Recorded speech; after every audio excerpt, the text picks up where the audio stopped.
उन्हें मालूम है कि ये उनके लिए मौत का परवाना है।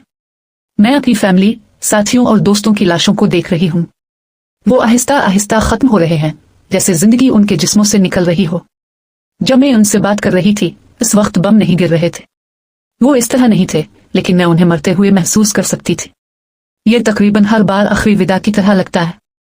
आप किसी डब्बे, किसी फाउंडेशन या किसी तंजीम पर इंसानी हमदर्दी का लेबल लगाकर इसे हर ओनेटिरियन ऑन्टारियो के रिहायशी के लिए जायज करार नहीं दे सकते। ऐसा नहीं होता। इमदाद कोई सहूलत या सियासी रियायत नहीं है। ये बैन अल-अक़वामी कानून के तहत एक कानूनी हक है।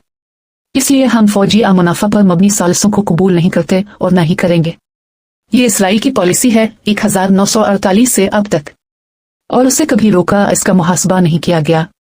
हम इसराइल को गजा में होने वाले वाक़यात से बचने नहीं दे सकते, न सिर्फ गजा या फ़लस्तीन की वजह से, बल्कि पूरी दुनिया की खातिर। क्योंकि अगर ऐसा हो गया तो दुनिया में कोई भी हुकूमत अपनी आवाम के खिलाफ ऐसा कुछ कर सकती है और बाकी दुनिया खामोश रहेगी।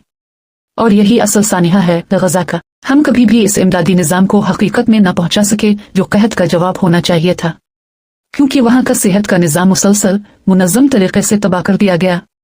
वो मुकम्मल तौर पर ख़त्म हो चुका है, ज़मीन बोस हो चुका है। इसलिए वो कभी भी इस सतह पर नहीं आ सका कि कहत की सूरत हाल से निमट सके। उनका खाने के साथ ताल्लुक अब आम नहीं रहा, और ये बिल्कुल तवक्को के मुताबिक है। वो लोग हड्डियों का ढांचा बनकर वापस आए। अभी तक वो संभलने की कोशिश में हैं। ये असरात जिंदगी भर साथ रहेंगे।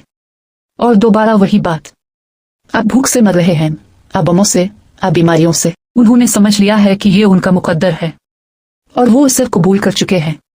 ऐसा लगता है जैसे मौत आहिस्ता आहिस्ता उनकी तरफ बढ़ रही हो।